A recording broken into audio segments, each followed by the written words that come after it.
एक बार एक किसान परमात्मा से बड़ा नाराज हो गया। कभी बाढ़ आ जाए, कभी सूखा पड़ जाए, कभी धूप बहुत तेज हो जाए तो कभी ओले पड़ जाए। हर बार कुछ ना कुछ कारण से उसकी फसल थोड़ी खराब हो जाए।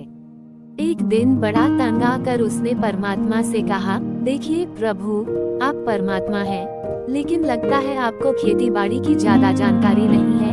एक प्रार्थना है कि एक साल मुझे मौका दीजिए, जैसा मैं चाहूँ वैसा मौसम हो, फिर आप देखना मैं कैसे अन्न के भंडार भर दूंगा। परमात्मा मुस्कुराए और कहा, ठीक है, जैसा तुम कहोगे वैसा ही मौसम दूंगा, मैं दखल नहीं करूंगा।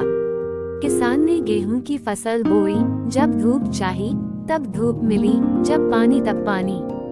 तेज धूप, ओले, बाढ़, आंधी तो उसने आने ही नहीं दी। समय के साथ फसल बढ़ी और किसान की खुशी भी, क्योंकि ऐसी फसल तो आज तक नहीं हुई थी।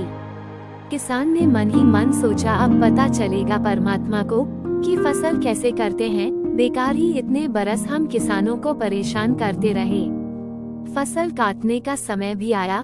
किसान बड़े गर्व से फसल काटने गया, लेकिन जैसे ही फसल काटने लगा, एकदम से छाती पर हाथ रखकर बैठ गया। गेहूं की एक भी बाली के अंदर गेहूं नहीं था, सारी बालियां अंदर से खाली थी। बड़ा दुखी होकर उसने परमात्मा से कहा, प्रभु ये क्या हुआ?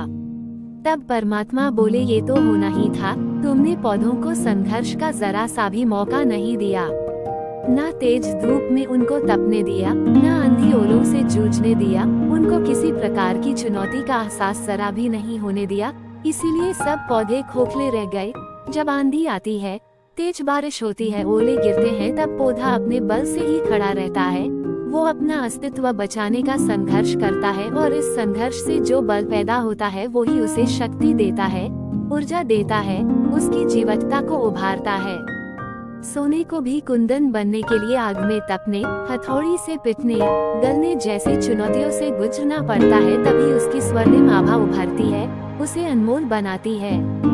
उसी तरह जिंदगी में भी अगर संघर्ष ना हो, चुनौती ना हो तो आदमी खोखला ही रह जाता है, उसके अंदर कोई गुण नहीं आ पाता। ये चुनौतियां ही हैं जो आदमी रूपी तलवार को धार देती हैं, उसे सशक्त और प्रखर बनाती हैं।